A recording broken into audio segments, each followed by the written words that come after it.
আজকের ভিডিও শুরু করছি বন্ধুরা। আমি আছি টিম শাশ্বত থেকে।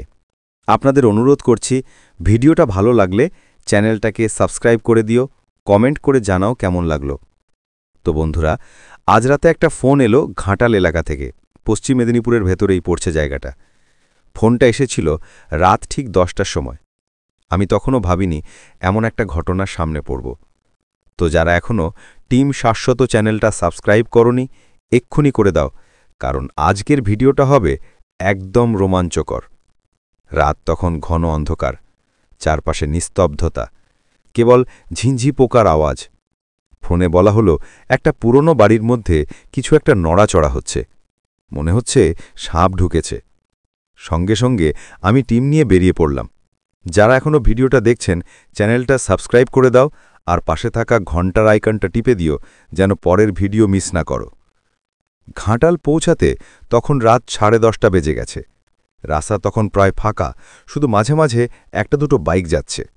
আমরা যখন ওই পুরনো বাড়িটাতে ঢুকলাম, দেখি ঘরের মধ্যে ধুলো, জাল আর একটা পুরনো ড্রাম রাখা। স্থানীয় লোকজন বলল এই ড্রামের পেছনেই কিছু একটা নড়াচড়া হয়েছে। বন্ধুরা, আপনারা একটু নিচে স্ক্রল করে টিম শাশ্বত চ্যানেলটা সাবস্ক্রাইব করে দাও, কারণ এরকম বাস্তব রেস্কিউ ভিডিও আমি নিয়মিত দিই। ড্রামের পেছনে টর্চের আলো ফেলতেই চোখে পড়ল একটা কালো কুকুর দাঁড়িয়ে আছে। চোখগুলো জলজল করছে টর্চের আলোয়। তখনও বুঝিনি ভেতরে কি আছে। কুকুরটা খুব ভয় পেয়েছিল, বারবার ঘেউ ঘেউ করছিল। তখনই বুঝলাম কিছু একটা আছে ওখানে। বন্ধুরা, ভিডিওটা যদি ভালো লাগে তাহলে একটা লাইক দিও, কমেন্ট করে জানাও, আর সবচেয়ে গুরুত্বপূর্ণ, সাবস্ক্রাইব করে দিও টিম শাশ্বত চ্যানেলটা। আমি টিমকে বললাম, টর্চটা একদম নিচে ফেলো। আলো ফেলতেই দেখা গেল ড্রামের পেছনে একটা নড়াচড়া হচ্ছে, হালকা কালো ছায়া। আমি ধীরে ধীরে এগিয়ে গেলাম। হাতে ছিল রড আর ব্যাগ। ওই মুহূর্তে শুধু একটা কথাই মনে হচ্ছিল, এই কাজটা সবাই পারে না, কিন্তু আমরা টিম শাশ্বত পারি। বন্ধুরা, এমন ভিডিও পেতে হলে এক্ষুনি সাবস্ক্রাইব করে দাও, না হলে মিস করে ফেলবে অনেক কিছু। তারপর যখন ড্রামটা সরালাম, দেখি একটা সাপের লেজ বেরিয়ে আছে, কিন্তু পুরোটা দেখা যাচ্ছে না। আমি টিমকে বললাম, ধীরে ধীরে আলো ফেলো।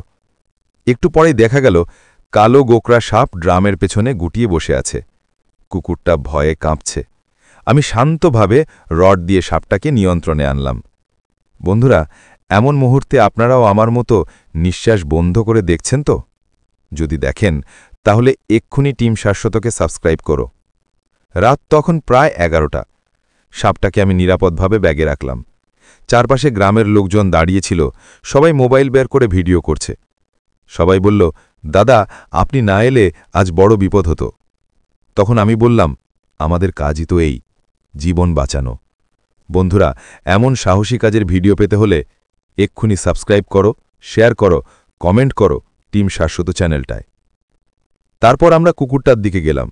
ওটা তখন অনেকটা শান্ত, হয়তো বুঝে গেছে বিপদ কেটে গেছে। আমি একটা বালতি দিয়ে ওঠে জল দিলাম, মাথায় হাত রাখলাম। ওর চোখে তখন শান্তি। এমন দৃশ্য দেখলে মনটা ভরে যায়। বন্ধুরা, যারা প্রাণ ভালোবাসো তারা অবশ্যই টিম শাশ্বত চ্যানেলটা সাবস্ক্রাইব করো, কারণ এখানে শুধু রেস্কিউ নয়, ভালোবাসার গল্পও থাকে। এরপর সাপটাকে আমরা নিয়ম মতো নিয়ে গেলাম জঙ্গলের দিকে, গাড়িতে করে। রাস্তা তখন নিস্তব্ধ।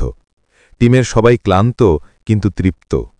জঙ্গলের মধ্যে ঢুকে এক সুন্দর ফাঁকা জায়গায় গিয়ে আমি ব্যাগ খুললাম আর ধীরে ধীরে সাপটাকে ছেড়ে দিলাম প্রকৃতির মাঝে। ওটা মাথা উঁচু করে একবার তাকিয়ে জঙ্গলের দিকে চলে গেল। তখন মনে হচ্ছিল প্রকৃতি আমাদের কাজটা গ্রহণ করেছে। তখন আমি ক্যামেরার দিকে তাকিয়ে বললাম, বন্ধুরা, এই কাজটা যদি তোমাদের ভালো লাগে তাহলে এক্ষুনি টিম শাশ্বত চ্যানেলটা সাবস্ক্রাইব করে দিও, ভিডিওটা শেয়ার করে দিও, কমেন্টে জানাও তোমাদের মতামত। কারণ প্রতিটা সাবস্ক্রাইব, প্রতিটা কমেন্ট আমাদের টিমকে আরও অনুপ্রাণিত করে পরের রেস্কিউতে যাওয়ার জন্য। তাই যারা এখনও ভিডিওটা দেখছো, বলছি শেষবারের মতো, টিম শাশ্বতকে সাবস্ক্রাইব করে দাও, কারণ এখানে প্রতিটা ভিডিও বাস্তব, প্রতিটা মুহূর্ত সত্যিকারের মানুষের কাজের গল্প। দেখা হবে পরের ভিডিওতে। ততক্ষণ পর্যন্ত নিরাপদে থাকো, প্রাণীকে ভালোবাসো আর আমাদের সাথেই থেকো। টিম শাশ্বততে যারা এখনও সাবস্ক্রাইব করনি, এক্ষুনি করে দাও, কারণ আজকের গল্পটা খুবই গুরুত্বপূর্ণ।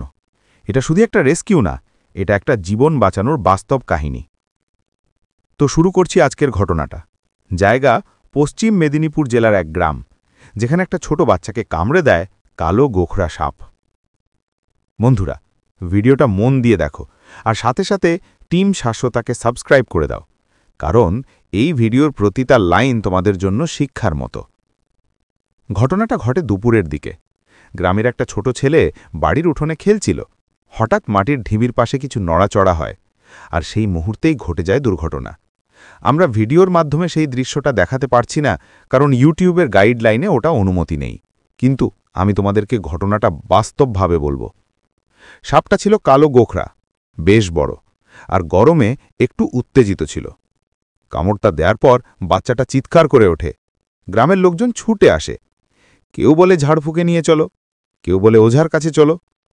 কিন্তু বন্ধুরা, আমি এখানে একটা কথা পরিষ্কারভাবে বলবো, ঝাড়ফুঁকে পড়লে বিপদ। 40 মিনিটের মধ্যে হসপিটালে নিয়ে যাও। এটাই জীবন বাঁচানোর একমাত্র উপায়। বন্ধুরা, এমন শিক্ষা পেতে চাইলে এখনই টিম শাশ্বতা চ্যানেলটা সাবস্ক্রাইব করো, কারণ আমি প্রতিটা ভিডিওতে বলি, ভয় নয়, সচেতনতা দরকার। আমরা খবর পেয়ে সঙ্গে সঙ্গে বেরিয়ে পড়লাম। রাস্তাটা ছিল পিচ ঢালা, কিন্তু চারদিকে ভিড়। লোকজন আতঙ্কে ছিল, কেউ চিৎকার করছে, কেউ প্রার্থনা করছে। আমরা পৌঁছেই প্রথমে বললাম, সবাই একটু শান্ত হও, টিম শাশ্বতা এসেছে, এখন সব নিয়ম মেনে চলব। বন্ধুরা, ভিডিওটা দেখার সাথে সাথে একটা লাইক দিও, কমেন্ট করো, আর মনে রেখো, ঝাড়ফুঁক নয়, সরাসরি হসপিটাল 40 মিনিটের মধ্যে।